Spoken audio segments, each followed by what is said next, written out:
Nandi stepped onto university grounds with wide eyes and a heart full of gratitude. The buildings towered over her. Students buzzed with ambition. She felt small but not afraid. She studied business administration. She took notes with fierce focus, sat in the front row, and kept her mango stand open near the campus entrance on weekends. Mango Boss was what other students started calling her.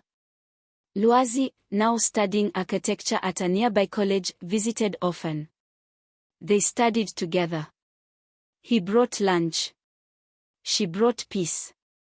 In a sea of strangers, they were still each other's home. Campus life wasn't easy. There were deadlines, pressure, arrogant professors, and students who mocked her hustle. "You still sell fruit?" one girl sneered. "Yes," Nandi smiled, "and I own it too." But there were joys, debates that opened her mind, mentors who believed in her, late-night study sessions with Luazi, and her first ever A+ at university level. She began dreaming bigger, a chain of fruit carts, training others in the township, eventually opening her own business school. The mango basket had grown into a blueprint for transformation. Luazi and Nandi's love matured. No longer driven by excitement but by endurance. They celebrated small wins. Supported each other through setbacks. But cracks began to form. He struggled with design critiques, she grew impatient with his indecision about the future. "You don't know what you want," she snapped one day. "And you never stop moving," he replied. "Not everything has to be a battle." They took a week's break to breathe. In that silence, they remembered why they fell in love, not to complete each other, but to grow side by side. They came back stronger. Nandi's mango cart near campus became so popular that other students asked to help. She trained 3 of them. They sold with pride. She gave them a cart and started a spreadsheet. Her mango mix brand expanded to 2 more campuses. Local newspapers caught wind. From fruit seller to founder went viral. Invitations to speak at youth conferences followed. Brands offered sponsorships. Still, she kept her grades up. Because she wasn't just building a business, she was building a legacy. She visited her township during a school break and brought gifts, new shoes for Saifo, groceries for Mama, uniforms for Laroto's siblings. The mango stall still stood, weathered but proud. The community welcomed her like a queen. She spoke at her former school, telling students that poverty was not a prophecy. Naledi, now working at a retail store, passed her on the street. They nodded. No bitterness. Just 2 women walking different paths. As she left, her old math teacher said, "You didn't just pass, Nandi. You paved a road." Saifo, now in high school, showed signs of brilliance. Nandi paid his fees and bought him his first smartphone. "You'll be better than me," she said. "No," he replied. "I'll walk beside you." He started a small recycling business at school. Sold pencil cases made from old bottles. Won a Youth Innovation Award. Local media called him the boy with a plan. Pride burned in Nandi's chest. Maybe success wasn't reaching the top, maybe it was sending a rope down behind you. On a summer evening, Luazi took Nandi to the rooftop of their favorite coffee spot. Candles, fairy lights, and a box in his hand. "I don't have a mansion or millions," he said, "but I have a vision, and you're in all of it." He knelt. Nandi froze. Her heart said yes, but her dreams whispered not yet. "I love you," she said, voice soft, "but can we wait? I want us to become who we are meant to be first." Luazi stood, kissed her forehead. "I'll wait. As long as it takes." One of her mango carts was robbed. Another was vandalized by jealous competitors. Her suppliers raised prices. Sales dipped. For the first time in a year, Nandi felt fear again. "Maybe I flew too high," she said. Luazi reminded her, "You're not failing. You're learning." She restructured operations, improved security, and digitized inventory. The storm passed. Her resolve hardened. Every empire had cracks. What mattered was the foundation, and hers was faith.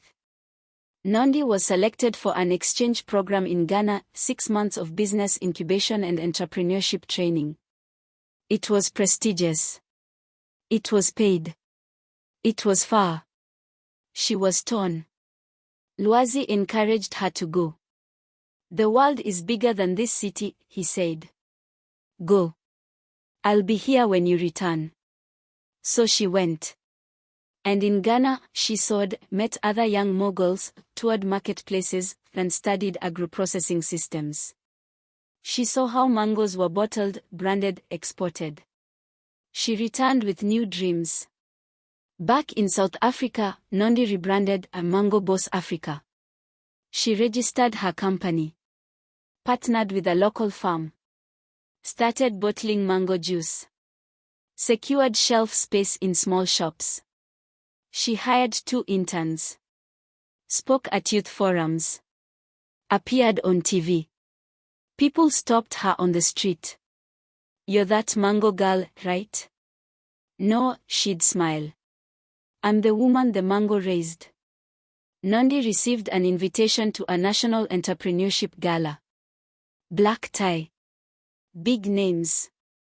Bigger opportunities. She wore a golden gown. Luazi stood beside her in a black suit. They turned heads. On stage, she gave a speech about grit, mangoes, and how dignity was worth more than data bundles. A major investor approached her after. "Ever thought of franchising?" A seed was planted. The bigger her business grew, the more alone she sometimes felt. Meetings. Deadlines. Staff. Strategy. One night, she called her mother in tears. "I'm scared. What if I lose it all?" Her mother replied, "Then you'll start again. You're not made of mangoes. You're made of miracles." Nandi laughed through her tears. On her birthday, Saifo surprised her with a hand-carved plaque, "To the Mango Queen. You gave me roots and wings." He had saved for months. She wept openly. "This," she whispered, holding the plaque, "means more than all the awards." Luazi finally finished his architectural thesis, a model for affordable township housing using recycled materials. His work was praised. A government agency offered him a pilot project. Nandi screamed when he told her. "I knew you'd change the world," quietly, brick by brick. They celebrated with mango sorbet and plans for a future no longer imagined, but built. Nandi proposed an idea to her mother: "Let's turn our old house into a community center. A place for tutoring. Workshops. Mango training." Her mother agreed. The house that raised her would now raise others. Construction began. Nandi's story was picked up by a national magazine. Then TV. Then a documentary crew. She became the face of township entrepreneurship. But with fame came trolls, envy, pressure. She learned to guard her peace. To log off. To protect her why. She opened her dream, a training hub called the Mango Academy. Free courses on entrepreneurship, finance, and agriculture. Guest speakers. Wi-Fi. Safe space. People traveled from other provinces. Her mission: teach them how to fish and how to sell it, too. On the opening day of the Mango Academy, Luazi stood beside her. "This is the life we dreamed of," he said. "And now, it's real." He pulled out the ring again. This time, Nandi said yes. Cheers erupted. Saifo screamed. Her mother sobbed. It wasn't a fairy tale. It was better. The township came alive. Nandi wore yellow and white. Luazi, grey and gold. They danced barefoot in the dust, fed each other mango cake, and exchanged vows in front of the tree where they once studied. No castles. No carriages. Just home. Just love. A year later, Nandi gave birth to a baby girl. They named her Thando, love. At the naming ceremony, Nandi held her close and whispered, "You'll eat mangoes from trees your mama planted with pain, patience, and prayer." The story had come full circle. Nandi expands her brand across Southern Africa, launching juice exports. She mentors other young women, proving that township dreams can cross borders. Saifo earns a scholarship to study environmental engineering. Before leaving, he tells Nandi, "You changed my future, and now I'll protect the planet that gave us mangoes." Luazi and Nandi start a joint social enterprise, affordable housing with built-in gardens for families. Their goal, a dignity through design. A trusted employee embezzles funds. It shakes Nandi deeply. But instead of rage, she chooses wisdom, tightens security, improves systems, then learns, trust is earned, not assumed. Nandi is invited back to Ghana as a guest of honor. She delivers a keynote speech, Fruit, Fire and Faith. The crowd gives a standing ovation. Her mother, once a cleaner, is now the manager of the Mango Academy. At an award ceremony, she says, "I gave my daughter mangoes. She gave the world fruit." Naledi reaches out, now running a literacy NGO. They meet for coffee. "I was wrong about you," Naledi says. "We were both finding ourselves," Nandi replies. Forgiveness blossoms. Nandi's mentor, Mr. Dubé, passes away. She funds a math scholarship in his name. At the memorial, she says, "He saw me when I was invisible." A publisher offers Nandi a book deal. She writes her story, The Mango Girl, A Journey from Dust to Destiny. The book becomes a bestseller.